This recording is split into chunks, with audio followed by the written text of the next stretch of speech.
আসসালামু আলাইকুম সুপ্রিয় দর্শক, চলে আসলাম এই মুহূর্তে পাওয়া সবচেয়ে গুরুত্বপূর্ণ আবহাওয়ার নতুন আপডেট নিয়ে। 29শে মে বৃহস্পতিবার বিকেলের মধ্যেই আঘাত হানতে চলেছে প্রবল শক্তিশালী নিম্নচাপ, যার ফলে খুলনা, বরিশাল, চট্টগ্রাম, ঢাকা, ময়মনসিংহ, সিলেট, রংপুর এবং দক্ষিণবঙ্গের কলকাতা সংলগ্ন বেশ কয়েকটি জেলাতে ভারী থেকে অতি ভারী বৃষ্টিপাত, সেই সাথে ঘন্টায় 50 থেকে 60 কিলোমিটার বেগে দমকা ও ঝড়ো হওয়ার সতর্কতা জারি করেছে বাংলাদেশ এবং ভারতীয় আবহাওয়া দপ্তর। আজ 28শে মে বুধবার এবং আগামীকাল 29শে মে বৃহস্পতিবার কেমন থাকতে চলেছে আগামী 24 থেকে 48 ঘন্টা আবহাওয়া। বাংলাদেশ থেকে শুরু করে ভারতের দক্ষিণবঙ্গ, আসাম, মেঘালয় এবং উত্তর থেকে ত্রিপুরা রাজ্যে আগামী 24 থেকে 48 ঘন্টার মধ্যে নিম্নচাপের প্রভাবে কোন কোন জেলাগুলোতে বৃষ্টি ও ভারী বৃষ্টিপাত হতে পারে এবং আগামী 10 দিনের আবহাওয়া কীরকম থাকতে পারে, বর্তমানে বঙ্গোপসাগরের অবস্থা কি রয়েছে এবং এই নিম্নচাপ কোন উপকূলে আশ্রয় পড়তে পারে। তো এই বিষয়ে আরও বিস্তারিত জানতে হলে ভিডিওটি সম্পূর্ণ দেখতে থাকুন।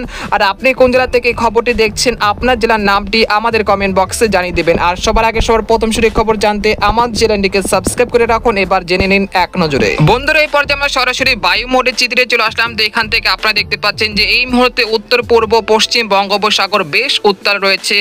ঘন্টায় 30 থেকে 50 কিলোমিটার বেগে দমকা ও ঝড়ো হাওয়া বইতে শুরু করেছে বঙ্গোপসাগর জুড়ে। সেই সাথে বঙ্গোপসাগর কিন্তু বেশ উত্তাল রয়েছে। তো আপনাদেরকে যদি তরঙ্গ মোডে যদি দেখায় তাহলে আপনারা বুঝতে পারবেন। তো এখানে দেখতে পাচ্ছেন যে 10 থেকে 11 ফুট উচ্চতায় জলোচ্ছ্বাস, বায়ুতাড়িত জলোচ্ছ্বাস হচ্ছে উপকূল যে জেলাগুলো রয়েছে সেখানে।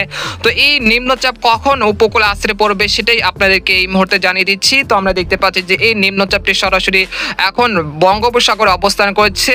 এটা রাত 11টার দিকে দেখা যাচ্ছে যে বাংলাদেশের কুতুবদিয়া, মহেশখালী, টেকনাফ, সন্দ্বীপ, হাতিয়া এই অঞ্চলে তার অগ্রভাগের প্রভাবে বৃষ্টিপাত শুরু হয়ে গেছে। সেই সাথে ঘন্টায় 40 থেকে 50 কিলোমিটার বেগে দমকা ও ঝড়ো হওয়া শুরু হয়ে গেছে হাতিয়া, সন্দ্বীপ, তারপর হচ্ছে লালমোহন, চরফেশন, খেপুপাড়া, পটুয়াখালী, সেই সাথে রয়েছে চট্টগ্রাম, কুতুবদিয়া, মহেশখালী, টেকনাফ এই অঞ্চলে কোথাও কোথাও ঘন্টায় 50 থেকে 60 কিলোমিটার বেগে দমকা ও ঝড়ো হওয়া শুরু হয়ে গেছে। সেই সাথে 2 থেকে 3 ফুট উচ্চতায় বায়ুতাড়িত জলোচ্ছ্বাসও শুরু হয়ে গেছে এই অঞ্চলের যে নদ নদী রয়েছে সেখানে।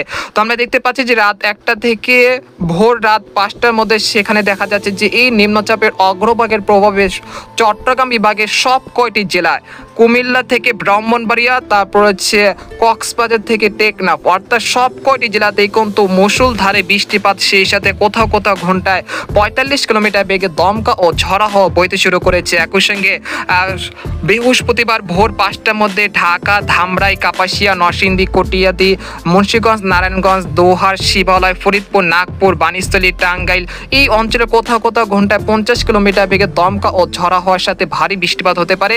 একই সঙ্গে দেশের উপকূলবর্তী জেলাগুলোতেও ভারী বৃষ্টিপাত শুরু হয়ে যেতে পারে। তো আমরা দেখতে পাচ্ছি যে ভোর 5টা থেকে এই অবস্থা রয়েছে। তারপর সকাল 11টার দিকে, বেলা 11টার দিকে আসার পর দেখতে পাচ্ছি যে এই নিম্নচাপের অগ্রভাগের প্রভাব কিন্তু ঢাকা, খুলনা, বরিশাল, চট্টগ্রাম বিভাগে কিন্তু প্রবেশ করে গিয়েছে। একই সঙ্গে তুমুল ভারী বৃষ্টিপাত শুরু হয়ে গেছে এইসব জেলাগুলোতে। এরপর আমরা দুপুর 1টার দিকে চলে আসার পর দেখতে পাচ্ছি যে নিম্নচাপটি কিন্তু স্থলভাগ কিন্তু তার স্থলভাগে কিন্তু তার তাণ্ডব কিন্তু চলমান রয়েছে। তো আপনারা দেখতে পাচ্ছেন যে খুলনা, বরিশাল, চট্টগ্রাম, ঢাকা, ময়মনসিংহ, সিলেট সব কয়টি জেলাতেই কিন্তু দমকা বাতাস ও ভারী বৃষ্টিপাত শুরু হয়ে গেছে 29শে মে বৃহস্পতিবার দুপুর 1টার দিকে। এরপর আমরা বিকেল 5টার দিকে, বিকেল 4টার দিকে আসার পর দেখতে পাচ্ছি যে এই নিম্নচাপটি স্থলভাগে কিন্তু অগ্রসর হয়ে গেছে, অর্থাৎ স্থলভাগে উঠে গেছে। আমরা দেখতে পাচ্ছি যশোর, সাতক্ষীরা, খুলনা এই অঞ্চলে এই নিম্নচাপটি বর্তমানে অবস্থান রয়েছে 29শে মে বিকেল 4টার দিকে। এরপর আমরা রাত 8টার দিকে চলে আসার পর দেখতে পাচ্ছি যে রংপুর, ময়মনসিংহ, সিলেট, ঢাকা, খুলনা, বরিশাল, চট্টগ্রাম অর্থাৎ এইসব বিভাগের যে জেলাগুলো রয়েছে সব কয়টি জেলাতে ভারী থেকে অতি ভারী বৃষ্টিপাত, সেই সাথে ঘন্টায় 45 কিলোমিটার বেগে দমকা ও ঝড়ো হাওয়া বইতে শুরু করবে। একই সঙ্গে দেখা যাচ্ছে ভারতের ত্রিপুরা রাজ্যের আগারতলা, আমবাসা, উদয়পুর, শিলচর, আসাম, মেঘালয় সব কয়টি জেলাতে ভারী থেকে অতি ভারী বৃষ্টিপাত হতে পারে। তবে একটি সুখবর রয়েছে, দক্ষিণবঙ্গে কলকাতা, খড়গপুর, কলকাতা, তারপর হচ্ছে আরামবাগ, দুর্গাপুর, চন্দননগর, বর্ধমান, শান্তিপুর, বানকুরুলিয়া, শিউরি, কাটুয়া, মুর্শিদাবাদ, কৃষ্ণনগর সেই সব জেলাগুলোতে সেরকম ভারী বৃষ্টিপাতের কোনো সম্ভাবনা দেখা যাচ্ছে না আপাতত দৃষ্টিতে। এরপর আমরা রাত 11টার দিকে চলে আসলাম। রাত 11টার দিকে চলে আসার পর দেখতে পাচ্ছি যে এই নিম্নচাপটি একই স্থানে অবস্থান করছে। আর এর ফলে ঢাকা, খুলনা, বরিশাল, চট্টগ্রাম, ময়মনসিংহ, সিলেট, রংপুর বিভাগের একাধিক জেলা বৃষ্টি ও ভারী বৃষ্টিপাত অব্যাহত রয়েছে। এরপর 30শে মে সকাল 9টার দিকে এই নিম্নচাপটি রাজশাহী বিভাগে অবস্থান রয়েছে। তবে এর যে প্রভাবটা সেটা কিন্তু অব্যাহত রয়েছে, তবে কিছুটা শক্তি কমে নেমে আসছে। তো আমরা দেখতে পাচ্ছি যে 30শে মে দুপুর 1টার দিকে এটা রংপুর বিভাগে অবস্থান করবে, যার ফলে উত্তরবঙ্গের আলিপুরদুয়ার, কোচবিহার, জলপাইগুড়ি, তারপর হচ্ছে আসাম, মেঘালয়, গোয়ালপাড়া, গুয়াহাটি এই অঞ্চলগুলোতে অতিরিক্ত ভারী বৃষ্টিপাত হতে পারে, যেখানে সর্বোচ্চ বৃষ্টিপাত থাকতে পারে 200 মিলিমিটার পর্যন্ত। এর ফলে আকস্মিক বন্যার সৃষ্টি হতে পারে রংপুর এবং সিলেট বিভাগে বেশ কয়েকটি জেলাতে। তবে এই নিম্নচাপটি কিন্তু একেবারে শেষ হয়ে যাবে 30শে মে রাত 12টার দিকে। তারপর এটা আর কোনো পরিস্থিতি দেখা যাচ্ছে না, অর্থাৎ এটা নিঃশেষ হয়ে যাবে এই বছরের মতো। তারপরে আমরা দেখব এই মুহূর্তে কি রকম পরিস্থিতি রয়েছে, সেজন্য আমরা ইউরোপিয়ান যে মেঘের বার্তা চিত্র রয়েছে সেখানে আমরা চলে আসলাম। তো আমরা দেখতে পাচ্ছি যে এই মুহূর্তে উপগ্রহ চিত্রে দেখা যাচ্ছে যে রংপুর, ময়মনসিংহ, সিলেট এই 3টি বিভাগের বেশ কয়েকটি জেলাতে বিক্ষিপ্ত আকারে বৃষ্টিপাত হচ্ছে। তো আপনারা দেখতে পাচ্ছেন যে গাইবান্ধা, তারপর হচ্ছে পীরগঞ্জ, চিলমারি, জানমোহনপুর, তারপর নালিতাবাড়ি, ফুলপুর, ময়মনসিংহ, নেত্রকোনা, তিরিশাল এই অঞ্চলে বেশ কয়েকটি জেলাতে বিক্ষিপ্ত আকারে বৃষ্টি ও বজ্রসহ বৃষ্টিপাত চলছে। একই সঙ্গে এখানে দেখা যাচ্ছে যে গাজীপুর, ধামরাই, নাগপুর, শিবালয়, ফরিদপুর, পাংশা, বালিয়াকান্দি এই অঞ্চলেও কিছুটা বিক্ষিপ্ত আকারে বৃষ্টি ও দমকা বাতাস সহ ভারী বৃষ্টিপাত চলছে। একই সঙ্গে আজ রাতের দিকে সিলেট বিভাগে সিলেট, জৈন্তাপুর, কানাইঘাট, তারপর হচ্ছে সারখাই, বাল্লাকা, কোলাওয়ারা, মৌলভীবাজার, কামালগঞ্জ, হাবিবগঞ্জ, নাসিরনগর, ব্রাহ্মণবাড়িয়া, ইটনা এই অঞ্চলে বেশ কয়েকটি জেলাতে ভারী থেকে অতি ভারী বৃষ্টিপাতের সতর্কতা রয়েছে, যাই সিলেট বিভাগে যারা রয়েছেন অবশ্যই সতর্কতার সাথে থাকবেন। এছাড়া আজ রাতের মধ্যে ফরিদপুর, মতিরহাট, নোয়াখালী, ফেনী, কুমিল্লা, ব্রাহ্মণবাড়িয়া, তারপর হচ্ছে হাতিয়া, সন্দ্বীপ, নোয়াখালী, মানিকছড়ি, রাঙ্গামাটি, খাগড়াছড়ি, রাঙ্গামাটি, বিলাইছড়ি, হাটহাজারী, চট্টগ্রাম, সীতাকুণ্ড, রাজস্থলী, তারপর সাতকানিয়া, কুতুবদিয়া, মহেশখালী, টেকনাফ, খাঞ্চি এই অঞ্চলের সবকটি জেলাতে ঘন্টায় 45 কিলোমিটার বেগে দমকা ও ঝড়া হওয়ার সাথে দফায় দফায় ভারী বৃষ্টিপাত, মুষলধারে বৃষ্টিপাত এবং তীব্র ঝড় বৃষ্টিপাত হতে পারে চট্টগ্রাম বিভাগের এইসব জেলাগুলোতে। তবে এই মুহূর্তে দেখা যাচ্ছে খেপুপাড়া, পটুয়াখালী, পাথরঘাটা, চরফেশন, বুরহুদ্দিন, ভোলা, বরিশাল, কাউখালী, জয়নগর, মিরহাজিগঞ্জ, ঝালকাঠি এই অঞ্চলের আকাশ কিন্তু আংশিক মেঘলা থেকে মেঘলা রয়েছে। তবে রাত 11টা থেকে ভোর রাত 5টার মধ্যে বৃষ্টি ও ভারী বৃষ্টিপাতের সতর্কতা রয়েছে এইসব জেলাগুলোতে। সেই সাথে খুলনা বিভাগের সবকটি জেলাতে বৃষ্টি ও বজ্রসহ বৃষ্টিপাতের সম্ভাবনা রয়েছে আগামী 24 ঘন্টার মধ্যে। এই পর্যায়ে আপনাদেরকে জানিয়ে দেবো যে আগামীকাল সকাল থেকে এই নিম্নচাপের প্রভাবে কোন কোন জেলাগুলোতে বৃষ্টিপাত হতে পারে, সেই জন্য আমরা ইউরোপিয়ান যে মেঘের বার্তা রয়েছে বিশেষ সেখানে আমরা চলে আসলাম। তো আমরা সরাসরি চলে আসলাম ভোর 6টার দিকে বৃহস্পতিবার। তো এখানে দেখতে পাচ্ছি যে খুবই মারাত্মক পরিস্থিতি দেখা যাচ্ছে খুলনা, বরিশাল, চট্টগ্রাম, ঢাকা, ময়মনসিংহ, সিলেট বিভাগের একাধিক জেলায়। আমরা দেখতে পাচ্ছি যে এখানে ভারী থেকে খুবই ভারী বৃষ্টিপাত হচ্ছে নাগপুর, ধামরাই, তারপর রয়েছে বানিস্থলী, কাপাসিয়া, কটিয়াদি, কিশোরগঞ্জ, নরসিংদী, মুন্সিগঞ্জ, দোহার, মানিকগঞ্জ, শিবচর, ফরিদপুর, মাদারীপুর, তারপর শরীয়তপুর এই অঞ্চলে বেশ কয়েকটি জেলাতে বৃষ্টি ও ভারী বৃষ্টিপাত চলছে একটানা মুষলধারে। সেই সাথে এখানে দেখা যাচ্ছে বরিশাল বিভাগের বরিশাল, কাউখালী, মিরাজীগঞ্জ, বুরহুদ্দিন, লালমোহন, চরফেশন, খেপুপাড়া, পটুয়াখালী, হাতিয়া, সন্দ্বীপ, নোয়াখালী, ফেনী, চাঁদপুর, লাকসাম, হাজীগঞ্জ, কুমিল্লা, ব্রাহ্মণবাড়িয়া সবকটি জেলাতে বৃষ্টি ও ভারী বৃষ্টিপাত চলছে লাগাতার। তো আপনারা দেখতে পাচ্ছেন যে ঘন্টায় 45 কিলোমিটার বেগে দমকা ও ঝড়া হাওয়া বইতে শুরু করেছে। সেই সাথে টেকনাফ, কক্সবাজার, কুতুবদিয়া এই অঞ্চলগুলোতে ভারী থেকে অতি ভারী বৃষ্টিপাত শুরু হয়ে গেছে 29শে মে ভোর 6টার দিকে। এরপর আমরা সকাল 10টার দিকে চলে আসার পর দেখতে পাচ্ছি ময়মনসিংহ, সিলেট, ঢাকা, বরিশাল, চট্টগ্রাম বিভাগের সব কয়টি জেলাতে বৃষ্টি ও ভারী বৃষ্টিপাত চলমান রয়েছে। তবে খুলনা বিভাগের আকাশ আংশিক মেঘলা থেকে মেঘলা রয়েছে। একই সঙ্গে যশোর, লোহাগাড়া, খুলনা, সাতক্ষীরা, শ্যামনগর, বাগেরহাট, পিরোজপুর সব কয়টি জেলাতেই কিন্তু আকাশ মেঘলা থেকে মেঘলা রয়েছে, তবে 2-1 পশলা বৃষ্টিপাতও চলছে।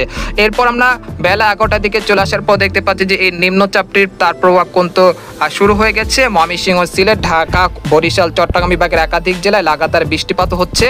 এরপর আমরা দুপুর 2টার দিকে চলে আসার পর দেখতে পাচ্ছি একটি ভারী বৃষ্টিপাতের সম্ভাবনা দেখা যাচ্ছে।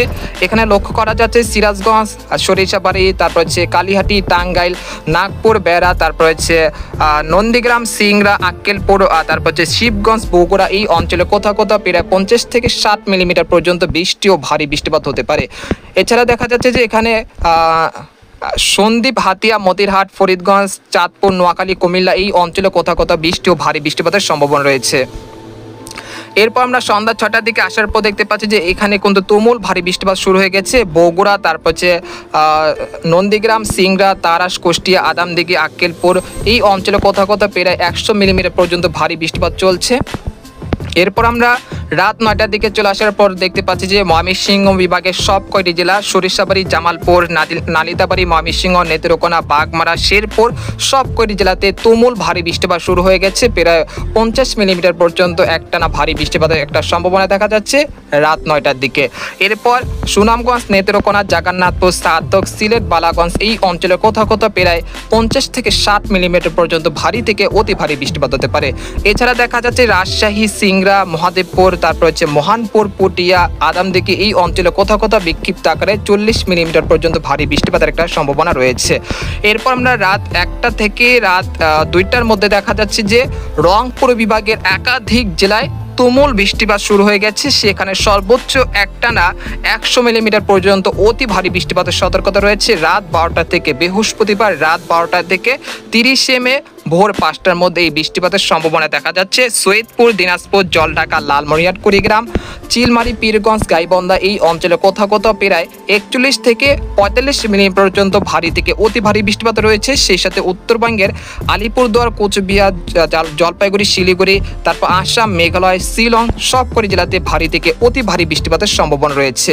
এরপর আমরা 30 মে ভোর 6টার দিকে চলে আসার পর দেখতে পাচ্ছি যে রংপুর, ময়মনসিংহ, সিলেট বিভাগের একাধিক জেলায় দমকা ও ঝড় হওয়ার সাথে ভারী থেকে অতি ভারী বৃষ্টিপাত অব্যাহত রয়েছে।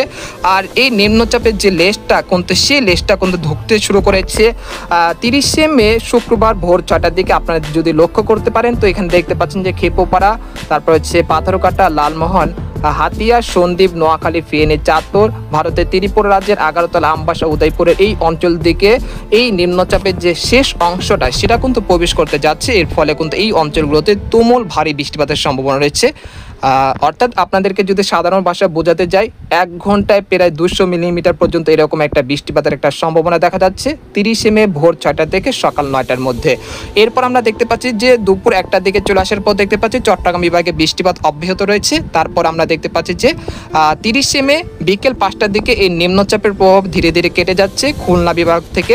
তবে চট্টগ্রাম এবং বরিশাল, ঢাকা, ময়মনসিংহ, সিলেট বিভাগে এই নিম্নচাপের প্রভাব কিন্তু অব্যাহত রয়েছে। তারপর আমরা দেখতে পাচ্ছি যে 30 মে রাত 1টা থেকে এই নিম্নচাপের প্রভাব কিন্তু কেটে গিয়েছে। একই সঙ্গে পরিষ্কার আকাশে দেখা মিলতে পারে আগামী 1 জুন থেকে। তো আপনারা দেখতে পাচ্ছেন যে 1 জুন থেকে দেশের আবহাওয়া পরিস্থিতি স্বাভাবিক হয়ে আসতে পারে। তবে 2-1 স্থানে বৃষ্টিপাত চলমান থাকতে পারে, যেহেতু দেশের মধ্যে মৌসুমী বায়ু যেটা আমরা বলি বর্ষাকাল, সেই বর্ষাকাল কিন্তু এই নিম্নচাপের হাত ধরেই কিন্তু প্রবেশ করবে। এর ফলে কিন্তু কিছুটা মেঘলা আকাশ হয়ে বৃষ্টিপাতের সম্ভাবনা থাকবে আগামী দিনগুলোতে। তো এই মেঘ বৃষ্টির সম্ভাবনা আগামী 4 মে পর্যন্ত দেশের মধ্যে অবস্থান করবে। তারপর 5 বা 6 তারিখ থেকে বৃষ্টিপাতের প্রবণতা অনেকটা হ্রাস পেতে শুরু করবে। তারপর আবহাওয়া পরিস্থিতি স্বাভাবিক হয়ে আসতে পারে। আর বর্তমানে যে বঙ্গোপসাগরে যে 3 নম্বর স্থানের সতর্ক সংকেত রয়েছে সেটা অব্যাহত থাকতে পারে। আর আপনারা মাছ ধরা ট্রলার নিয়ে সমুদ্রে না যাওয়ার জন্য আহ্বান জানানো হবে।